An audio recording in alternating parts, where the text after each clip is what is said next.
That decision was kind of scary because you got a wife and a kid.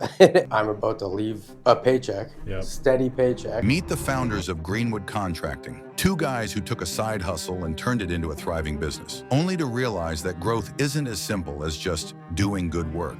You can have like pretty early success just doing good work, but then you started to hit some roadblocks with that growth. So then eventually you kind of end up saying, okay, well, how do we actually scale this thing? I said, you know what, I'm just going to call him. And I did it. And he goes, I never got your email, man. I thought you ghosted me. You're listening to the David F. Haas podcast. In today's episode, I sit down with Nate and Matt Gignac, Greenwood Contracting. They're my new clients, and this is like a really great podcast because we kind of go through the client process in the podcast, and you're going to hear from them about what the beliefs, what the patterns, what the things that were holding them back, the limitations that they were completely unaware of, and we kind of unpack that in this podcast. And also, we talk about the leaps that were required for them to quit their jobs and go out after contracting. I think this is a real good kind of a grassroots podcast that you're going to get a lot of value from. And not to mention that Nate and Matt are just great guys and you're really going to enjoy listening to their journey. Okay, Greenwood Contracting. How long have you guys been in business? 10 years or something like that? Almost 10 now. Almost 10 years. Almost 10. Right on. Yeah.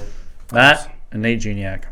Yeah, man. So you guys, called me up recently and we decided to start doing some work together. And I think the big thing that you guys are at, where like a lot of business owners are at, is like we have this idea that we want to start our own thing. We don't like authority. That was my thing. I didn't like authority and I wanted to be my own boss. But then you kind of just jump in and you can have like pretty early success just doing good work. Yeah. And I think that's what you guys have kind of experienced. Like you've kind of, because you're like good at communicating and you're good at delivering and you don't show up late and you experience growth. But then you started to hit some roadblocks with that growth, and so then eventually you kind of end up saying, okay, well, how do we actually scale this thing? And I think that's where you guys have been at. So I guess we'll start with you, Nate. Like, why don't you just kind of give me like how the whole company started, and then pass it over to your brother. Matt and I came from like a skill trade background, so I think we were working at the time together at a shop. I think he knew too that it was not forever. It was just paycheck. We were married at the time and kids on the way. So it was like, that's how it all started, talking about it. And then I think we flipped a house with my dad. Yeah. Oh, nice. And then, 2015. And then the neighbors started seeing the work and then they started asking if we could come and do their house. And we're like, sure. Yeah, we'll do, windows or whatever they wanted us to do. And then we started going, wow, we could make more doing this than we do working at the shop 5 days a week, Right. And then started kind of from there. I think that's the so it kind of started did it kind of start like a side hustle, Matt, kind of thing? Yeah. Kind of, yeah, because we were working. I was flexible. Yeah, I was pretty flexible too. So we ended up flipping the house, and by the time we were done that, we started rolling into the neighbors, and we probably did 5 or 6 houses in like that block. Yeah. And then we were like, it just like a light bulb went off. It was like I made more in that short amount of time that we worked on weekends and evenings than I did through the weeks working at the shop. So I'm like, you know what? It's stuff we grew up doing with my dad. Right. So like we knew it already. The basics, Plus with our background, it kind of helped too. So right. Yeah. And so like, what do you think? I'll kind of keep going back and forth so we don't talk over each other. But like Nate, what do you think it was that allowed you to like take that entrepreneurial step? Because like, while I know you guys are saying that, the money was making sense and we could just step away, but I mean, you did have steady paychecks kind of coming in from this other job, and you were married with kids, and so it's like, how do you make that leap? Well, I started doing mold and asbestos sampling back 2012, I think I started. And a friend of mine was a home inspector, and he said, listen, this is a good thing because there's not a lot of people who offer it. So I kind of started on my own doing that, and I got the entrepreneurial bug at that point, right? But then I had realized through running this small business that this was I couldn't scale this up to make a lot of money or see a future doing it, so I kept it as a side thing. Okay. So then when we started doing this and taking it, maybe we'll do, a contracting business or start a construction company or whatever, I already had that kind of like, start a Facebook page, get on, or, certain things like that came natural. So that's kind of how it started. I had started it on my own. Right. And then kind of, so you already had a little bit of confidence 1 foot in type of thing. What about you, Matt? Did you have like a hesitation to like leaving the job, or you were like, get me out of here? I mean, it was scary. The first, like, when it was the final, we're going to do this full time, that was probably the hardest. Because, like, for probably 6-8 months, it was like, we were just working around the clock. Like, and just making it work. And then we were like, man, we have so much work, but we could probably do it. Then that decision was kind of scary because got a wife and a kid and a newborn kid at this time. And like, I'm about to leave a paycheck, steady paycheck. Yeah.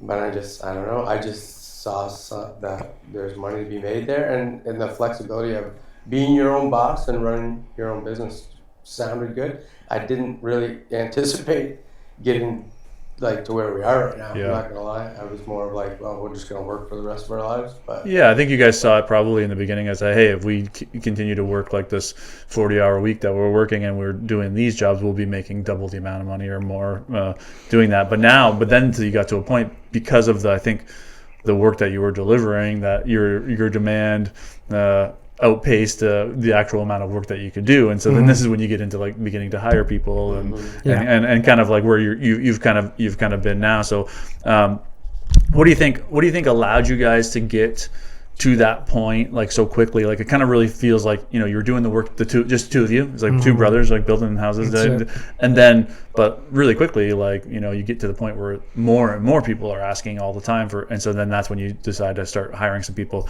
So like what were the things that created that demand so quickly, I guess, about the work that you guys do? I think we started with just like a labor helper. So that, like when we were doing the work ourselves, it wasn't just us. It wasn't just us, and then we got to a point where we needed help. Someone, because he'd take off, go to the store, whatever. So I think that's what started it, and then But I mean, in business wise, like what happened, like because everyone tries to go and start their own thing, but then you guys get to this point where you're like really busy and like you're having like a lot of people contact you, and you weren't really doing, as we know, a lot of like marketing back then. No, definitely wasn't. Yeah, it was so all like, word of mouth. why are people calling you? Is what I'm getting at. Yeah, quality, and because like trust, a lot of trust for sure, but a lot of contractors have a bad reputation, obviously, and we are outside that box, so we are definitely. When you talk to us, we're not shady people, and we're gonna be trustworthy, get the job done, be there on time, and all that stuff. But that's very hard to find in a small contractor. So everybody got wind that these guys are, not gonna screw you over and get the job done well and on time and all that stuff. And then people just started hearing word of mouth, and we've got a big friend and family base, so it started like that, and then we just started building outside of that. And it got to a point where we needed more.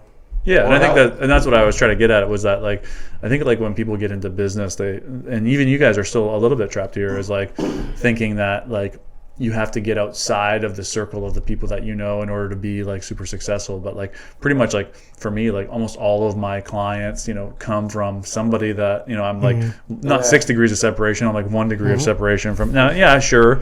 I got a client in the UK right now, which he didn't come to me from anybody, but I think eventually that starts to flow in, but it always starts in that circle. And so one of the things that I kind of had you guys do in the beginning, which you are still somewhat resistant to, is like, hey, you got to reach out to the people that you know first, right? And you're like, well, we've been doing this for 10 years, like we don't want to reach out to these people, but it was like when we get to these spaces where we want to expand, we want to always just get back to basics. And but there's resistance to being back to basics. Because it seems like you're going backwards, and you've been working, I think that's where you guys, and that's why I think you probably ended up calling me, was because your own work kind of only takes you so far, and then you're saying, okay, I need a new level of like knowledge. I need to expand the circle of what I know in order to kind of get beyond that. But I think one of the things I said to you guys was like, you guys already have everything that you need to scale this thing, right? Which was everything that you just laid out there, Matt, right? Yeah. And just remind. Yeah,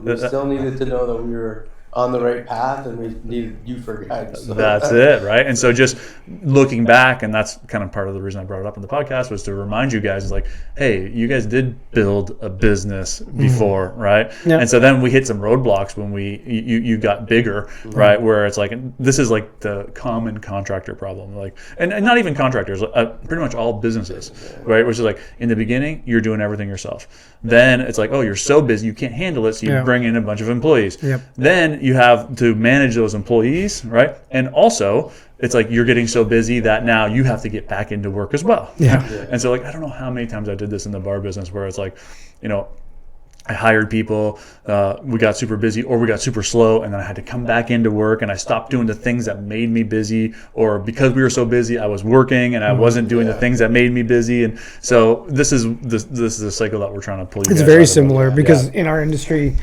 same. I bet you people came into your bar looking for you. Yeah, of You know, course. and they're like, "Well, he's not bartending today or whatever." Yeah. No, he's busy running the business. You know, and that's the same thing. Yeah. We get a lot of people calling, and we'd love to still be doing the work, but unfortunately, you can't scale up and do the work and run the business. It's almost impossible, if not impossible, to do and keep your sanity. Yeah, and I think the important thing is that as you scale, that, and this is like kind of like what happened to me. Like, I didn't consciously really do this, but as a result of who I had become as a person, that eventually like leaks out into the people that work for you, right? And so that's what we'll begin to do more work on, is to like start unpacking. Like, one of the things that we were unpacking for you guys is like the not calling it like it is kind of thing, right? And so it's like a people pleasing behavior. And so as you begin to realize why you have that behavior, which is like, you know, you don't want to upset people, you don't want to hurt people's feelings, Right. you don't want people to leave, because you know. So all of these are like fear driven kind of reasons to not call it like it is. And so if you did call it like it is, you know, you would be aligned with integrity, both inward and outward, right? And so as a result of that, your employees have that integrity, right? And then the work that you do has that integrity. That's and right. so very simple principles will end up, and those are the same principles that you guys already have. That's what I was getting at. Like, that's how you built this thing. Right. It was based on, you know, integrity, doing quality work, showing up on time, you know. right. Like, I think I was just listening to like one of my old podcasts, and I was like giving this example. Is like, remember I was trying to get my sprinkler system like updated or something. I called like 5 sprinkler companies. Like 3 of them didn't even answer the phone, right? And I left messages.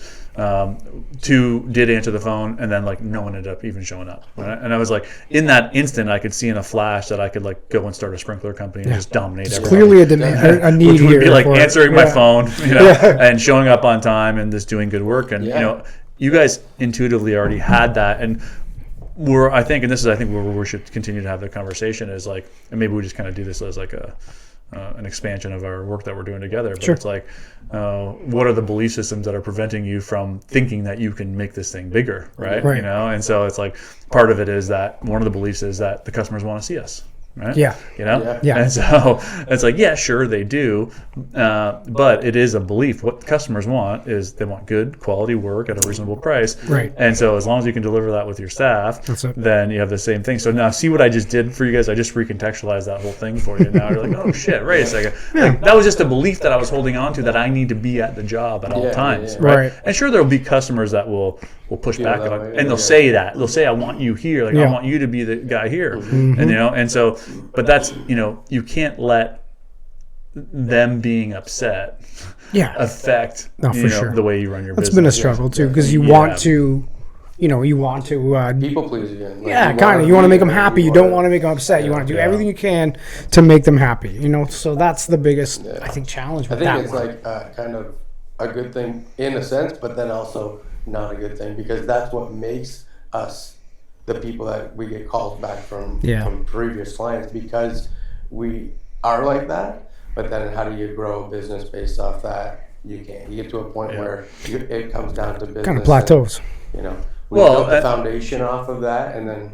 Yeah, and what I would say is that the way you scale it, though, is that by continuing to look inward at stuff like people pleasing and that kind of stuff, like, right, like, see how that would be a limitation. Is like, the customers want us to be there. That's the belief that you hold in mind, right? And so now every time you're not there, you're thinking like, oh, I should be there, and there's all that, like, what if this, and it's all like fear based. But it's like, if the customer says, oh, I want you to be here and do the work, and you could just say, you know, hey, I would love to do that for you, but the price will be quadruple, right? And so I need to get the materials. I need to go be doing other quotes. I need to make sure that these guys have jobs. And so if they were able to see that, the only thing they really, truly, yes, they want that interaction, which you can still give them during the process, but they don't need to see you on the tools. They just want to make sure you get a good quality. Now, also though, the people that are working for you, if you are a person who doesn't people please and you call it like it is, they will naturally end up coming with you, right? And so now they will be the person that's interacting with the clients and that doing that same thing that you guys did. Now they'll never do it as good as you did it, right? Because it's like, it's your business, and no one's ever going to care about your business as much as you do. That's right. And so It's true. and so, but like the staff that I have at Lingua Vita there, it's like there's a lot of people out there that are doing. They understand what they're doing more than I would understand how to do it. Which is a crazy thing to think about. That you run and own it, but they have a better concept of the business day-to-day functions than you do but you pay them to do that though. There's an expectation. And I've also empowered them, right? Right, of course. So are there times where I'm like, holy fuck, I can't afford to pay these people, and I let that fear come in for sure. And then what would I do if I allowed that fear to win and I didn't pay attention to it? I would go back there and I'd start doing it myself. Well, then the second I start doing it myself, guess what? I'm not focused on the marketing. I'm not focused on the strategy. I'm not focused on the big stuff picture. You're not doing. And then boom, our growth stops again, right? True. And so I think part of one of the limitations is recognizing that there's a belief that the customers want us to be there, which I'm sure there's fuel for that, but we have to be okay in basically not like succumbing to that essentially, right? So that would be the one thing. What else do you guys think is holding you back from scaling? We're talking about. I don't know. That's one of the big ones. I don't know if there's a ton. It's obviously the fear of taking on too much work's always because people say, "Oh, that if you're busy, it's a good thing," and it is, and that's saying so. It's got two edges to it, right? There's right? So, it's great that we're busy, but it also brings a ton of stress and anxiety if you're not structured and set up in that way, and you don't have the right people in place to do the things that need to be done the way they're supposed to be done and the way that people expect them to be done. Yeah. So that's a big challenge that we face every day, and we're working through it. We're used to swinging the hammers. Right. So, so this is a whole new stage for us. We've been doing it for a little bit now, but it's still like it's out of the realm of what I thought I'd be doing 10 years ago. Right. So now I need to go back to school almost, and I feel like retrain my brain. But and then the other thing too, the other thing that we haven't even talked about yet is like there's also nothing wrong with swinging the hammer either. Like we miss it sometimes. To be honest, it's simpler. It's a simpler life for me. At our homes and I do everything. So so work a lot too. But I mean, you guys have the intention to grow this thing, and to make sure that your guys have consistent work, and that's what it is. And so that you can hire the right people and you can keep them working, and so I think that's what you're aligned with, and so. Solving the first problem, which was like the flow of customers, and when that flow of and what we've been talking about that is we live in a different world these days. Like back in the day, it's like, how did you get more customers? Well, you just went out and told everyone about what you do. But now the way you tell people is through social media and being seen on social media. And now I know that you guys are like really stepping out of your comfort zones there, because you kind of like when we first started doing all this, it was like you had social media, but it was like not being used. And definitely wasn't us personally. A lot of people don't even know what we would look like, and we didn't realize that there was an importance there with the familiarity of the person showing up at your door to do the quote, or the guy coming in to lead the project, or that stuff. It's pretty important, but it's something that we didn't view until sitting down and coming in with you. You're like, oh yeah, I guess. And again, it is super uncomfortable for us because it's something we're just not natural doing. We're not like, hey, look at me, people. So, and not that's but you know what I'm saying. It's a tough to come out in front of the camera, look natural, say things, articulate words, and it's just a lot. Remembering what to say, the script or whatever. Like it's just for sure. But I think one of the things that you guys you were in this belief when you came in that like you weren't business people, and then I just reminded you like immediately. It's like yes, you guys are. Right. Now. The same way it was uncomfortable when you had to leave your jobs to start your own contracting business. It's like that's kind of you're in this next stage of growth, and so like people will remain stuck in like their comfort zone, right? And so true. in order to step out of that comfort zone, you got to get uncomfortable. Yep. And That's so, definitely it, so. but that's where you guys are. But the other thing that I think is interesting is that, you know, you have this perception that you both are so terrible and on camera and all this, but then like you recorded that landing page video and it's like, I watch it, I was like, well, this is great. You know? And so it's like, we always think in our minds that it's a lot worse than, you know, or it's going to be a lot worse than it is. Just comes with Seeing confidence. yourself Yeah. on the camera and hearing your voice back when you're not used to that at all. Listen to what you sound That's like, what or I think gets me. your own facial expressions when you say stuff. You're like, that's what I look like. Oh man. Yeah, for Yeah. sure. So, but the thing is, though, that you guys are stepping into that field of like doing this work, right? And I think the other thing that you guys have too, which is a huge thing for any growth of any company, is like humility, right? Recognizing that you don't have all the answers. You gotta have it. know? Honestly, nothing. There's no room for ego, and we literally that's like a trigger for us. People with egos. Yeah. That really like you know, we don't deal with it a lot, Like, but one big thing I think in this industry too is how fast everything changes. So oh man, if you think you know everything and you've been doing this for 4 years, well, next year your shower system is going to be different. So you're starting over again. So Learning. like we've been doing it for almost 10 years now. There's guys that have been doing it a lot longer than us. They might think that they're, you know, and they do have a lot more experience. But what I'm trying to say is they basically have to learn all the new products every year, like we do. So it's like how to install them properly. You know, you gotta have that knowledge basically every year, growing and continuing to go. And the humility to know that like you don't know everything and it's time to learn here and accept the fact that because that product maybe just came out 2 months ago and everybody's still learning it, right? So it's like it changes so much. Yeah, and that's also like the benefit of like hiring a contractor too, because it's like they're just in the field of like, you know, what works. You know, it's like if I wanted to lay a shower pan in a shower these days, I'm sure it's like the technology is completely different than it was when I did my last shower pan 10 years ago, right? guaranteed. A lot of the older contractors are stuck in the ways, right? Yes. And like the evolution of it has gotten so it's easier but better, right? Not necessarily cheaper, but easier and better to install, and its final product just gives you a better finish and everything. But they're stuck in those ways too sometimes, and they don't want to learn, and they think they know the best.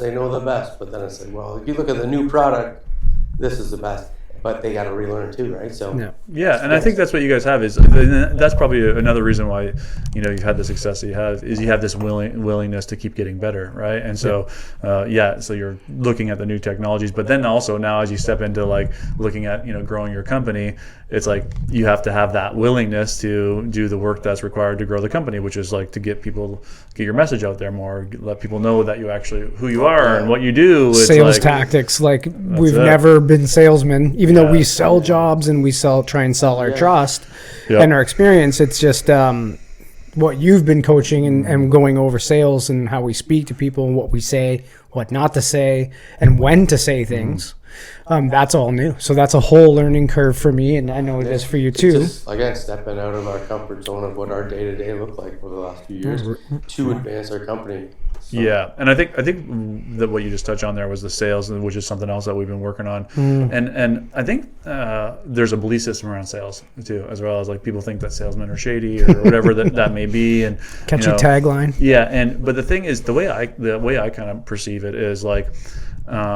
I just recontextualize all sales, and it's like because like I think you guys believe this as well. Like if someone hires you to do the job, I think you have full and complete trust in yourselves that you guys are going to do the job properly. It's going to last a long time. You're going to be kind and courteous and have integrity, and you're not going to cut corners. I think you guys truly believe that. Yeah, no, right. Definitely. And so. If you fail to sell somebody on your job, right, they may go with somebody else that may not have those qualities that you have. So you're actually doing a disservice by not being a good salesman, right? And so not giving the people the information that they need to make the decision. Not give like for example, we were on that call the other day with somebody, and it was like they needed it done by March, but the piece that you missed was like, hey, if you want to get this thing in by March, you got to book now. Yeah. Now that's not a sales tactic. That's the truth. It's the truth. Yeah, right. And so kind of again, March isn't far. Yeah, and so that's coming back to integrity again. It's like, and so I don't see like I've really in the last little bit. One of the things I recognized in my business life was that while I was selling, like while I like, I used to stand on the street in front of Treehouse and say $2 drinks come in, and whatever. So I knew that I needed to put people through the door, but I never actually like intentionally was selling like with this intention of like, I have to close these people because I trust fully that I am the best person to do this project for them, right? And the same thing with you guys, like signing up with me. It's like, if I didn't sell you guys on doing this work, you may stay stuck in limbo for another 2 years, right? And so it's like, I'm actually doing you a disservice by not selling. Right? And we'd be left wondering why. Like, we don't know, because we hit a block and we're like, what do we do? What can we change and what do we want to change were big ones too, right? Yeah, and I think some of the things that we've been uncovering too is like, like you said, you guys were very focused on just doing the work before, and now we're actually looking at the business. And then when you look at the business, it's like, like one of the holes that we pointed out was like, you're just emailing quotes, right? And so it's like, well, then when you email a quote, like this goes off into the abyss, and maybe you send a follow-up email here or there, but like now we're trying to get on calls with people so that we understand what the process is. And so like all these little tweaks are it's the super things important though, because when I did it, I don't know if I told you, I ended up selling a job Friday to a client that we had been back and forth with. Oh, nice. And I got on the phone with him. The woman and the husband got on the phone, and I just broke everything down, and I went line for line, and I explained exactly the amount of work we need to do this. Yes. And at the end of I did our little tactics of how to, when to say it and what to do, and I used those, and then sure enough, they accepted and they booked with us today. They sent the booking deposit. So beautiful. And I don't know if that was really one of my toughest sells, because they seemed like they were interested in us doing the work, which is great to have that in your, going in, but nothing's a lock. It's one of those things we've thought everything was a lock. They're a lock. They're calling us.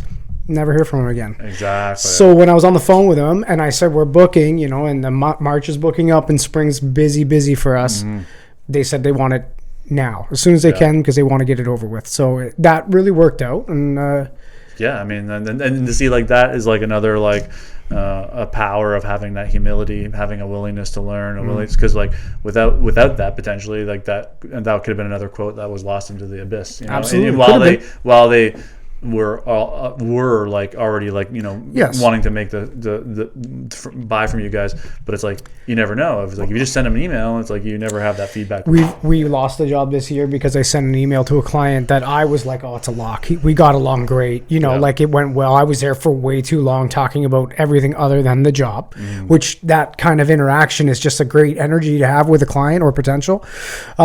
I put their email together, and I emailed it off with the estimate, and I never heard from them. And I didn't think to follow up right away, so I let a couple weeks go by. Stupid. Yeah. And I said, you know what? I'm just going to call him. And I did it, and he goes, I never got your email, man. I thought you ghosted me. He's like, I have another company. I'm literally about to sign with them. Oh man. And I went, what? So then we sat there back and forth. I used my personal email. He wasn't getting my emails. I don't know why. Yeah. And we went over. Anyways, long story short is we lost him. And he felt terrible because he goes, I really wanted you guys to do the job. Right. But he's like, I'm so deep with this company. I feel bad walking out on him now. So I said, I respect that completely. Yeah. And it's unfortunate. And then he starts telling us about other stuff he wants me to come and do after. And I appreciate it. But that's a classic example of sending an email, thinking they got it. And they just were like, move on. And they never even got it. Yeah, and I think people like where I got lost, especially in like the stuff that I do. It's like you get lost in like the tactics and all of this stuff. But it's like when you really break it all down, it's like all very, very simple stuff. It's like do good work, learn how to sell essentially, which would be but like follow up with people. Like it's not yes, there's customer retention modules, and there's social media, and there's all this stuff, but at the end of the day, it's like as long as you're doing that good work and you're honest and you show up on time, probably a little bit of selling needs to be put into there. I think is important. But eventually the work ends up speaking for itself. And we're also like an interesting time, like economy wise too. Like I think people are they're in debt more, they're holding off on spending. I think there's the whole Trump thing and with the tariffs, and people are like, there's a lot of uncertainty in the air, and so I think people are a little bit. But I've always been like very cautious of like what I buy into, right? You know, like Yeah. I've always been like I just create my own economies. You know, like there's always people out there with money. You know, it's like there's the guy that has $10 million in the bank. It doesn't matter if there's tariffs or not. Yeah, it doesn't matter if the Canadian dollar dips. doesn't look like, at the gas price. Doesn't matter. Yeah, and so like he's gonna call you no matter what. And so I was like, I always just looked at like, hey, I want to just kind of drown out all of that noise, right? But you know, it requires the ability to like look beyond your own like fears, especially when you have employees that need to get paid and everything along those lines, right? Yeah, and so, but as you begin to become aware of that, though, you can start noticing that little voice in your head that says, the economy shit, this, because these are all excuses essentially, right? It's all the way to justify why you suck, right? You know, and so they're all factors, but they're not the main reason it's not happening. But yes, they are contributing factors, but they're not the reason that it's not happening for you, in my opinion. We can't control the economy. Yeah, that's it. Why don't we get into like what do you guys like? You know, what are some common mistakes that people make when they're hiring contractors? Going on Kijiji. Doing it themselves, maybe. That might be mine. Family friend that does it on the side. Yeah. Guy that does all the work too. How many times have we heard like, oh, I wish we would have just went with you guys, you know? Yeah. After the fact, and it's like, well, there's lost business and a lost opportunity for you to get the work done fast and properly. Well, you know, faster than your uncle did. You know? Yeah. So that's one big thing.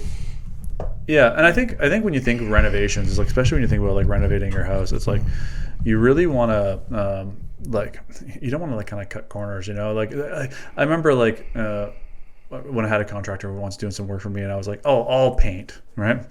Save me like we get that all the time. Well, save me whatever amount. Then I'm painting. I'm like, what the fuck did I paint for? I just had this guy do all of it. We've had that too. Every time because we know they're on their hands and knees painting. They didn't have. Oh, absolutely. And I go because people just think it's like a perfect Saturday. We're gonna crank some tunes and we're gonna paint, and then they go, we're gonna paint the ceiling 2 coats, the wall, the trim, the baseboard, the windows, doors, and they're like, okay, I'm in too deep here. No, and see that's where salesmanship comes and that's in, what right? I've learned to do. I break down all their paint in front of them before they decide that they're going to paint it. Yeah. And they see them go, oh yeah, the trim too, eh? Yeah, oh yeah, the trim's not fun to paint. You gotta tape all this off. You gotta do this. You gotta be a good cutter, or you know. The main level we're probably about $1,500 to $1,600 in paint material for that project alone. And it's just an average house. Main floor only. Ceiling walls trim. What paint? Oh yeah.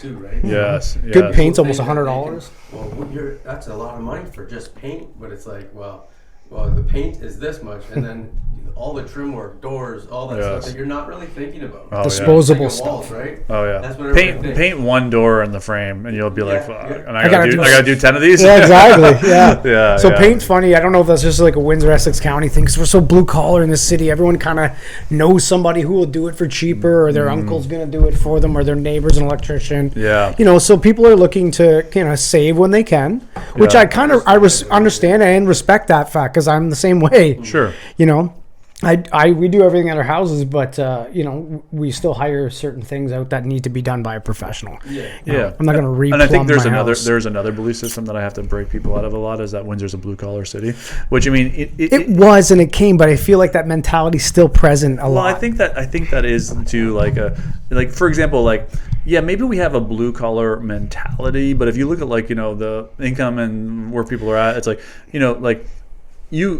there's people out there that'll buy your services essentially. Absolutely. Right. And Absolutely. So it's like, but if you like, I don't know how many times that we've like had like retreats out at Lungo Vita, and people will say, it's like, I just don't think people will buy in Windsor. And it's like, people are buying in Windsor all the time. I'm going to see Alex Hormozi in Vegas in March, and it's costing me $5,000 US. It's like, I'm buying, it's just like, are you selling the right thing to me essentially? Right. Sure. And so I think a lot of people think that Windsor, and we get trapped in this belief system that people in Windsor don't spend money, and what it's like, but you could drive around and just like drive through people's backyards and be like, people are spending money. Yeah, no, for sure. And so there's another belief system, especially for like anyone that lives in the city of Windsor. It's just like, if you're thinking about starting a business or going out on your own, it's like, but I'm in the wrong city. It's like, wow. yeah, sure. Can you move and maybe have more opportunity? Sure, of course. You want to think about the bucket that you're going to plant yourself in. But it is also a belief system that could limit you, much like the economy is shit, the Canadian dollar is shit. Like all these things are just like limitations. Yeah, that's it, right? And so like I say, like what you hold in mind tends to manifest. So if you catch yourself saying Windsor's a blue collar city, well then guess what? You're going to get fucking blue collar results all the time, which is people wanting to paint their own shit and all of that kind of stuff because you're unconsciously holding in mind that people don't have money to spend. That's right. Right? But it's like people have money to spend. Yeah. You know? No, it's definitely Yeah, right. So there's like another limitation. So like that's kind of the stuff that we're like we just got started here. So you know, these are some of the stuff that we're gonna start undoing. But even for people listening to this podcast that are like Windsorites, it's like the whole painting your own thing. It's like that's a blue collar. You have bought into that. You're a blue collar worker as well, and that's why you got to paint because you got to work hard and you got to stay in the grind. And at the end of the day, it's like $3,000 really going to make a difference. You know, like spending $25,000 on your $50,000 renovation. No, you're going to be happy. You know, and then because I used to do a lot of my own work too, right? And I one of the things I was like, well, I'm not going to have the satisfaction of saying that I did it, right? Yep. But that's one of the reasons too, right? Yeah. That's something that stand back. Sure. I want to do something. Of course, yeah. But the other, and this is like just a tip for people getting renovations, was like, but then I had my basement done by one of my former clients there, Seamus, and I walked down to that basement. I'm like, this fucking basement's so beautiful. And it's like I didn't do a fucking thing down there, right? And I got the same level of satisfaction, but I didn't have to lift a finger, right? That's right. And so yeah, definitely, I think people are tied to these blue collar mentalities. But I think when you're renovating your house, like this is like where you live. It's kind of like the mattress argument. It's like if you're gonna go buy a mattress, like buy a fucking proper mattress. Yeah, absolutely. Right, because you sleep on this thing fucking 8 hours a night every night. You like I don't ever cheap out on. I've like. In the last like 5 years, I bought like 3 different mattresses because they just haven't been right. Like I've been trying to find. I mean, finally, I actually did get a cheap mattress because they're the same ones that we bought out at Lungo Vita in bulk are great mattresses. Nice. So I'm like, I'm just buying that mattress. So but I had to throw out 2 $2,500 mattresses. Whoa. Yeah, because I'm like, I'm not sacrificing my sleep. Like that's my mentality. Nobody's buying a used mattress. No one's buying a used mattress. You got to throw them in the garbage, right? And so. Yeah. But that's what I think people should be like with respect to like a renovation, because this is your house. Like this is where you're in this house all the time. For sure. Right? That's one of the sales points I always say, like this is one of the biggest purchases, if not the biggest purchase of your life. You know, you're taking some of your money out of your savings and you're putting it into your house, which will eventually come out of your house if you were to ever sell it. It's basically just shuffling your money around. It's sheltered into your home, right? So it's always a good way to look at it. You're not really losing $50,000. You're gaining a basement, and that $50,000 is in your basement now. Yeah, right? True. That is a good way to look at it. It's true. Like, if you look at it like that, you're not like you're spending. There's money in there that you're spending, and it's a slight difference if you look at the grand scheme of it on a good contractor and a bad contractor. Yeah. The good contractor is going to be a little bit more because you're paying for their professionalism, their values, their all that stuff, right? All that so of course you're going to pay more for that guy, right? A Lamborghini costs more than a Chevette does. Yeah. But at the end of the day, when you put that money into your house, if you get a bad contractor and he still costs you, 10 grand less than maybe we did, and he did a crappy job, it's really not gonna come back out of your house, right? So, yeah. And I think it's also hard for people to get out of like just taking the best deal mindset. Oh yeah. You know, like I mean, I did that in my backyard, and what a fucking nightmare that was. Oh my god, like, it's a challenge. I had Landscape Effects come to my house, and they said to do this backyard, put a pool in and everything, and build the fence, and it's going to be $150,000. I was like, this is like 5-6 years ago before things went wild. Now it's $300,000. Yeah, now it's $300,000. And then my wife was tattooing some girl here, and she's like, "Oh, my boyfriend does pools," and so the guy comes, he's like, "I could do all of it for 50 grand. I was like, what? Great.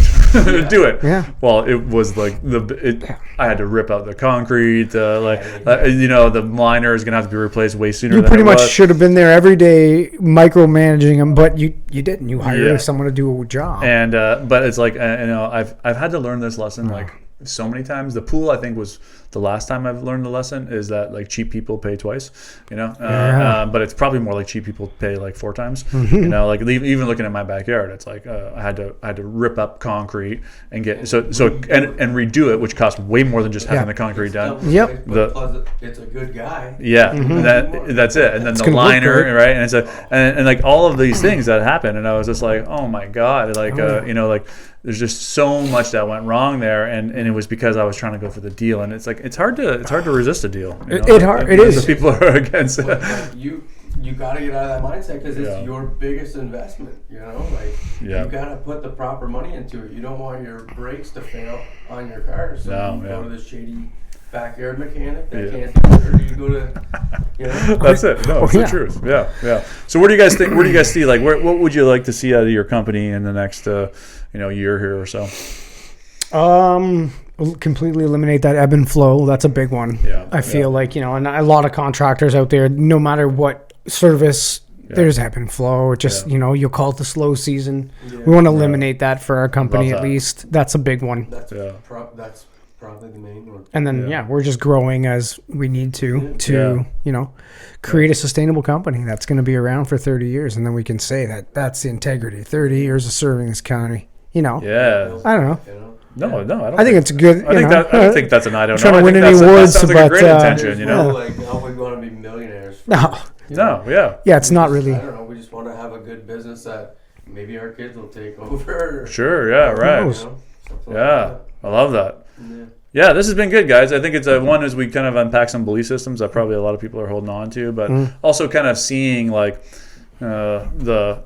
recognizing that you guys already have what it takes, and then but learning how to apply those old models of what it takes into like the scaling. But it's all the same shit. Really, it's just doing it in different ways. Like it's like the word of mouth, and the reason that you guys got big in the first place is the same thing that's going to get you big in the scaling, but it's just like we just have to spread the word of mouth out differently. Like we want customer testimonials on your Instagram and on your website, and so it's just like we just got to be telling people what it is that you do. And I think that's like one of the things that like most small operators miss is like they're just not telling people that they do contracting. They're like, I remember I coached a whole group of this one of my clients that she owned a hair studio, and so she had like 6 girls, and I put them through a group coaching program where we were like unpacking a bunch of stuff, and we were talking about how to become busier. And on the coaching call, I shared my screen and I pulled up every one of their Facebooks, and I think only one person said like, I'm a hairstylist at this place. It's like you're not even telling people the thing that you do, true. Right? And so it's like we just had Brian, your buddy, in here, right? And it's like he's like, you just released this new song, and I'm like, so where did you release it? And he's like, well, YouTube, this, and I'm like, I still haven't seen that. Right? I still haven't seen that post, even though I follow you on YouTube, I'm on your Facebook, I'm on your Instagram, and I still haven't seen it, right? And so that's just showing you that there is no such thing as too much content, right? Because he put it out everywhere, and I still didn't see it, right? It's crazy. And so you think you get into another belief system that I don't want to be annoying. Yeah, true. Right? I don't want to annoy people. You're not annoying people, right? And the people that you're annoying, they'll block you, right? And that's fine. Scroll on. I feel bad, like. Everybody's got to see this. But do you see how that's a limitation though? Yeah. Because like just what we were talking about, Brian, a guy that I would willingly want to watch that. Like I want to watch his music video when he releases it. Like, I've known Brian for a long time, and he used to play music at Treehouse. And so then I didn't get to see it, and I felt like, oh fuck, man, like why don't you spread the message a little bit more? Yeah. Right? And so the drummer in that. Did you know that? Oh, were you? Oh, and Brian's song, yeah. Oh no, shit! I told him to spend half the podcast talking about my drums and the song. My God. So I'm taking he didn't do that. No, he didn't do that. Yeah. For a drumming lesson. Yeah. Right on. Right. No, yeah, we still do some music together. Yeah, and so like I think like these little tiny beliefs are the things that keep us playing small, right? And so we don't. Yes, the tactics are the business tactics to make you busier. We've already unpacked them all. We're already putting them into place. We redid the website. We're posting more. You guys are getting better at social media. All the stuff that I think is required to scale. You guys were running some ads. Like that's all happening. But it's the beliefs that need to shift. It's true. Right? You know? And so, and so if we shift those beliefs, it's all going to come flooding in. A lot of times that belief might not even come true with someone if you don't get almost somebody to hold you accountable sometimes, because Yep. that's I feel like your role here is you're a lot of, not all, but a lot of it is holding us accountable for those things, and knowing that you can do what you want to do. And for us, it's like looking for that, like, okay, we can do it. If he thinks we can do it, we can do it, you know? Yeah, man. Yeah, definitely. Just right. it kind of gives you that, I don't know. You also need someone to pull you out of your own jar, though, right? Yeah, You know, definitely. this is why like I'll like this is why I'm paying $5,000 US to go see Hermosi, because it's like I always need to be being coached myself as well, right? Because I can't read my own shit. You know, it's way easier for me to see the limitations that you guys have than it is for you to see it for yourself. For sure. Right? Like And you so, can like, read books, but this, like what we have and what you have with other clients, you won't ever get from a book. Yeah. And it's a big step to now interact with somebody else about your interpersonal things that you've created. So it's like for us, we were looking forward to a lot of it because Super necessary. we feel Every it's step, necessary. every So, business, yeah. everything, right? You always got to have that growth. If not, what are you doing? Yeah, you're staying stuck. Yeah. And that's what we're on our way out of. And I mean, I feel like already the momentum's shifting, and I think you guys. So the funny thing that will happen was, like, as you guys get more busy, and then then there'll be new challenges that arise. Of And we'll have course. to undo those belief systems, and so Yeah. and it's kind of like an endless cycle. But the good news is that as you undo these belief systems, and once you really see a belief system, like for example, like the belief system of I don't want to bug people by posting so much. Well, that's just a belief that you've created. Right. I just proved to you that posting a lot is not enough, because I didn't even get to see my buddy's video. Music video, yeah. Right, and so you see that belief system differently. So then now the next time you go to post, you're like, oh, I just posted yesterday. Oh no, that's just my belief. And then you post, right? Yeah. And so just by having awareness around the beliefs that you're holding on to starts to take power back from So them. true. And that's kind of like what we're unpacking here. And so, we'll just keep doing it. Yeah, look forward to doing this again one day Yeah, too. right on. Yeah. Where can people find you? www.greenwoodcontracting.ca or Facebook and Instagram. Greenwood Contracting, and then the other thing is, like you guys really love doing like outdoor stuff, right? So Yeah. decks, fences, that kind of stuff. Yeah, right? backyard Overhangs. You did that one transformations, beautiful backyard gazebo Oh, the thing. pool cabana. Yeah, that I'm thing jealous of was that amazing. one. Right, and think- so like that's where and now's the time to book that stuff. That's the time now. Yeah, spring's rolling, and it's like They're starting. we were just saying when the weather turns, it's funny how the phone calls. Like days like yesterday was like -10. Yeah. Not shocked an exterior job didn't come through calling. They do, but yeah. So weather's coming. The phone's going to start ringing as it usually does. Yeah.